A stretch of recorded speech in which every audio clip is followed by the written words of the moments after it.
Wind Waker is a game set hundreds of years after Ocarina of Time.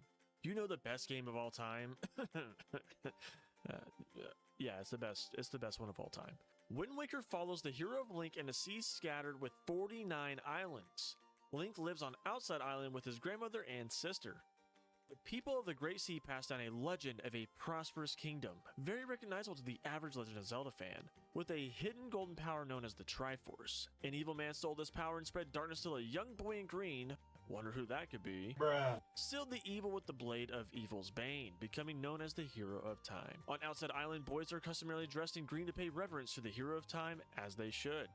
Ganondorf, But are you serious right now? a powerful evil, emerges from the sacred realm and spreads darkness over the kingdom of Hyrule. The people hope for the hero to save them, but he does not appear. The king, Daphnis no Hansen Hyrule, yeah, it totally said that right, tried to stop Ganondorf, but ultimately failed. The people pray to the gods and are instructed to flee to the mountaintops. The gods flood the land and sealed Ganondorf and his minions, along with the kingdom of Hyrule, and an enchanted air chamber at the bottom of the sea with the Master Sword as the key. Over time, the memory of the kingdom is lost, but its legend remains. The game really starts when Link, a young boy on Outside Island, comes of age and receives a telescope from his sister. Using it, he sees a bird carrying a young girl being chased by pirates. The bird drops the girl and she lands in a tree on the island. Link takes a sword and goes to find the girl, who he learns is named Tetra and is the captain of the pursuing pirate band.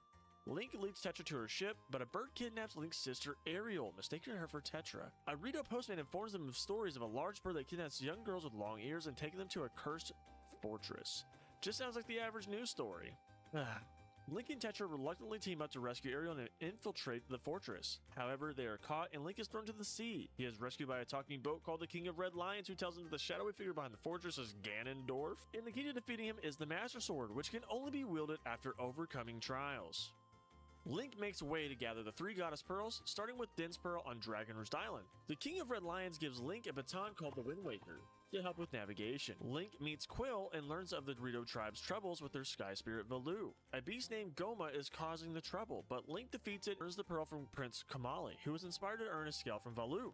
Link sets out to Forest Haven to find Farore's pearl, but is asked by the great Deku Tree to save a Korok named Makar from the Forbidden Woods. He saves Makar and earns Farore's pearl. He then sails to Great Fish Isle to obtain Nairu's pearl from the water spirit Jaboon, but finds the island ravaged and Jaboon hiding in a cave behind Outside Island. He is told the cave is blocked by a giant stone doorway, but is able to break in using bombs from Tetra's pirate crew and obtaining Nairu's pearl. He then places the pearl on the respective statues on the Triangle Islands, causing the Tower of the Gods to rise. Link scales the Tower of the Gods, defeats its guardian, and finds a giant bell on the roof which reveals a golden portal. He and the king enter it and travel beneath the waves to find a castle suspended in time where he finds the Master Sword. He uses it to defeat Ganondorf and rescues Ariel. However, the Master Sword proves to be ineffective against Ganondorf. Ganondorf reveals that the Master Sword is the key to sealing his magic, but Link broke the seal by pulling it from the pedestal. Ganondorf overpowers Link and Tetra, but is later saved by Quill and Prince Kamali before Valoo engulfs Ganondorf's tower in flames. Ganondorf also reveals that Tetra is Princess Zelda and recognizes her necklace as a fragment of the Triforce of Wisdom. The King of Red Lions reveals to Link and Tetra they are in the flooded kingdom of Hyrule and that he is the king, Daphnis no Hansen, whatever. I can't say it, I'm sorry. He also reveals Tetra as Princess Zelda and infuses a missing piece of the Triforce of Wisdom with the fragment on Tetra's necklace. He instructs Zelda to stay in Hyrule and sends Link to reawaken the Master Sword and unite the Triforce of Courage and seals the portal to keep Zelda safe.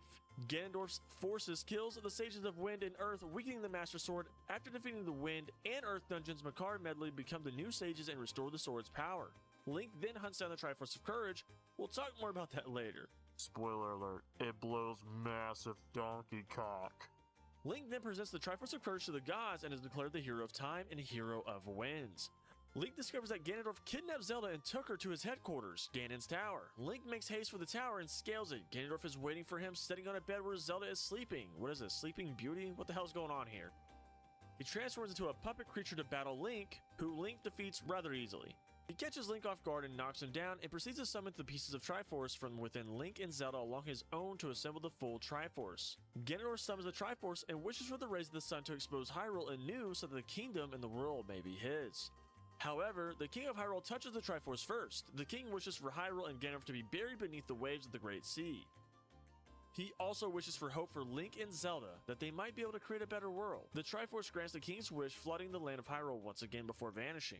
With the temper tantrum of a 3-year-old, Ganondorf enrages Link with a barrage of attacks, but with the Master Sword finally in its final form, Link and Zelda continue the battle with Ganondorf as Hyrule floods around them. Link then deals the final blow, stabbing him through the head.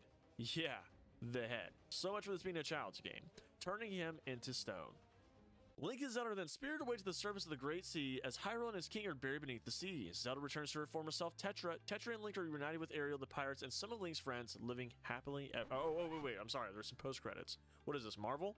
Anyways, post-credit scenes show Link and Tetra sailing away with their crew in the search of a new land with the wind as their guide. This then sparks for the beginning of the first Nintendo DS Zelda game, Phantom Hourglass, which I've never played, and if this video gets 500 likes, I'll do a video on Phantom Hourglass. Now with the story out of the way, Wind Waker, despite initial concerns about its visuals, was actually praised for its graphics and retention of elements from previous Nintendo 64 games. I personally was never fond of the cartoonish style. You can control Link as he progresses through his adventure, meeting and helping characters, exploring dungeons, solving puzzles, fulfilling challenges, and defeating enemies. The game's controls are similar to the previous 3D titles with new improvements such as the C-stick for camera control and the button layouts for multiple actions. Like Majora's Mask, Wind Waker is a game set outside of Hyrule where Link explores the Great Sea with the help of a speaking boat, the King of Red Lions. He uses the Wind Waker to control the wind's flow and navigate to various islands, 49 in total, that contain interesting features such as hidden prizes and important areas related to the main quest. Fishmen on the island can provide information and mark the island's location on the sea chart. Link searches for an island and faces such as enemy bases and creatures. He can also visit submarines and enemy bases for treasure. Link uses the grappling hook to collect sunken treasures and earns treasure charts maps by defeating enemies, solving puzzles, and overcoming obstacles. These maps lead to previously inaccessible prizes and key items needed for final endeavors. Link this time around is more of an accidental hero instead of the standard chosen hero. Just look at his reaction when he receives the green tunic from Grandmama. He wants absolutely nothing to do with the tradition, but he sticks with it anyway because he's a lovable puffball. Sorry, I've been playing too much Kirby. This reincarnation of Link means well and wants to protect those he loves. This Link is unlike most. He's untrained, a slacker, and unlike previously, he actually shows emotion. You can tell when he's in over his little head or angry or sad. They have never really brought the character out before. I get that Link is ultimately supposed to represent the player, but it helps when the character responds to the happening around them. That's the reason why this barrel sequence is epic. This scene always makes me smile. The noises Link makes are hilarious. When Link uses that ultra spin attack, just lets out a massive scream of, oh god, what the fuck am I doing?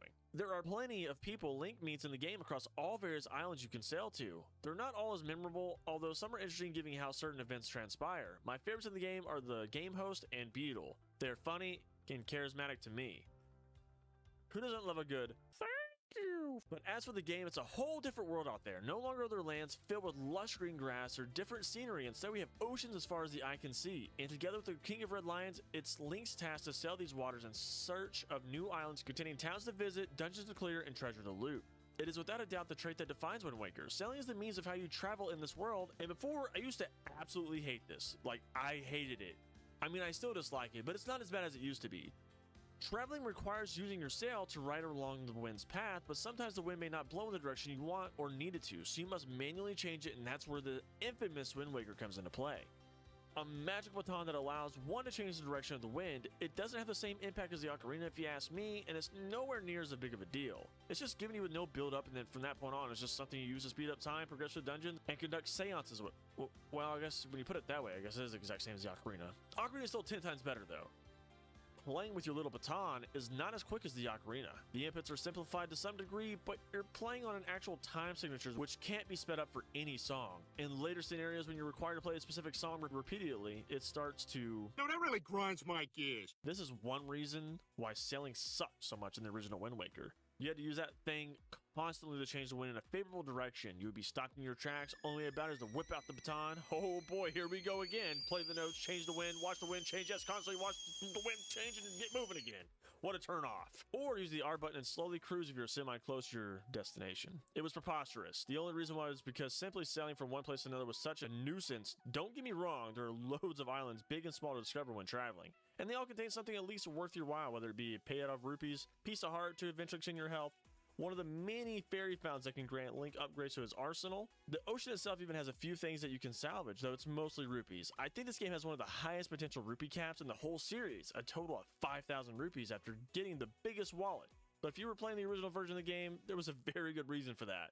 My point is, you're always bound to see something across the horizon that you could reason with due time, and I repeat, in due time, because between those areas of interest is a fuckload of water.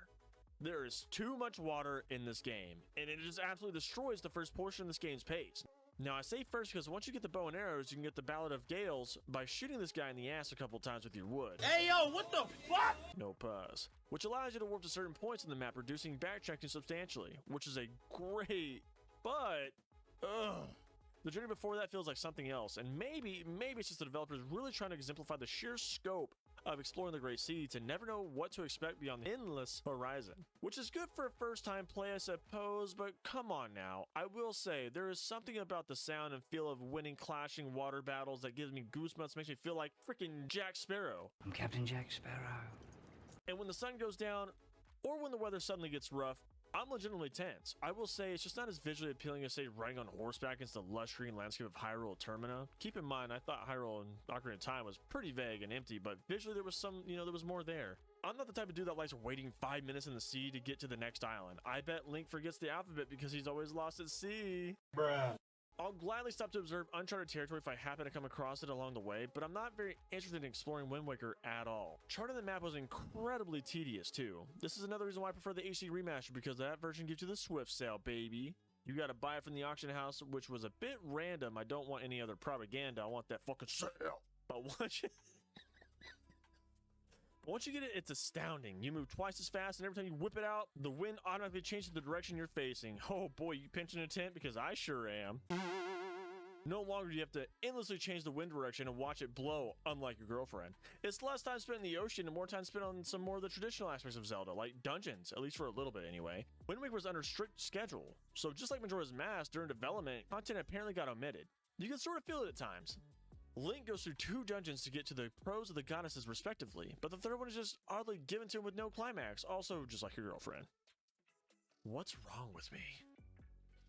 Wind Waker is filled with a lot of miniature instances and not necessarily full of dungeons. 2 of those actual dungeons are pretty similar in execution, in which you use the Wind Waker to micro-tool your partner to solve puzzles. Actually, now that I think about it, it's also a big theme in the Tower of the Gods, so make that 3 times you're solving dungeons in a similar fashion. But let no other example exemplify the lack of content than that fucking Triforce Hunt. To prove his courage as the true hero of the winds, I suppose it's a callback to the original Zelda on the NES. Link is required to search for the Triforce of Courage. We've just broken it up into 8 pieces and scattered across the ocean. In the original version, this was the absolute worst. You could only discover Triforce pieces by using Triforce charts, but you had to first find them and then have them deciphered because you couldn't interpret the language. The 30-something spandex woman creeper from Majora's Mask has returned. Not just rocking a hard on for fairies this time around, the pervert loves rupees. I'm assuming to pay the fair... This isn't GTA. Anyways, Tingle offers to decipher the Triforce charts for a measly 398 rupees per chart. There were 8 Triforce charts total, meaning it took a grand total of 3,184 rupees to proceed through the game through an in-game paywall that brought the end game to a screeching halt. This and the Swift Sale is all you need to know on why you should get the HD remaster. After completing the necessary trials, this reward were just straight up Triforce pieces, meaning you didn't have to pay this perv a single goddamn rupee for 5 of the 8 possible pieces. And by the time of the game, you should easily have over 1,200 rupees to get the remaining 3 Triforce pieces from the charts, because it's not like you're spending money on potions or other things. This is hands down one of the easiest Zelda games that I've ever played, from the expanded combat options like the parry system, which allows you to easily counter just about anything, the sheer utility and item upgrades that give you more options on top of the extended combat, the outright broken techniques you can unlock, and finally, Grandma Soup. I mean, wow. Health and magic restoration and an attack boost how to take damage, and it's free? I mean, fuck. I don't know what the game over screen in Wind Waker looks like. I don't believe I've ever died in this game, and I don't think the dungeons are all that taxing either. They can go on a little long. Again, I think it hurts that you're doing the same mind control from the 3 of the temples, making them feel like reused content, and then even one of these boss fights are tough in the slightest, with the exception to the final one. That one's actually pretty cool, especially the ending. I don't have a lot of fun using the new grapple hook for swinging around either. I did like the addition of the new Deku Leaf, which lets you glide long distances with enough magic power. I'm always happy to see returning classes like the Boomerang, the Bow and Arrow, and the Hook Shot. In the Wii U version, you can take selfies with the Picto Box. I don't consider that a selling point, as I never use it, but if that's your thing, go for it. I mean, selfies is the new craze, right? I believe Wind Waker to be a good jumping point if you haven't played a 3D Zelda game yet, and for the love of God, make sure it's the HD remaster. Like, I can't stress that enough. Wind Waker drags ass in the beginning and the end of the adventure without those refinements. refinements. But on the plus side, it won't certainly kick you in the ass. If you're not looking for something overly difficult, then Ocarina of Time or Majora's Mask are still better games in my opinion, only because it feels like there's more to them visually and content-wise. Wind Waker isn't bad in the slightest. I wholeheartedly love the amount of utility that this incarnation of Link has, but the world around him doesn't adjust accordingly, which again makes it one of the easier of the games, but also one of the shallower games. However, you can turn on hero mode, which does make it, I guess, a little harder, but not that much. There's much to discover in the open blue, and that's great, especially if you get a kick out of the selling, but it's purely for completionist purposes and nothing you need to absolutely do to ensure survival. This game is a satisfying experience overall. What are your thoughts on Wind Waker? For me, it gets a stout 7.5 Swift Cells out of 10. Now overall, this was an ordeal to make. Man, dude, these jokes gotta stop. But leave those suggestions for the next game down below. If I didn't cover something really unique, put that down below too. And if you enjoyed this video, check this one out right here. Have you clicked yet? Just click the video. Just do it.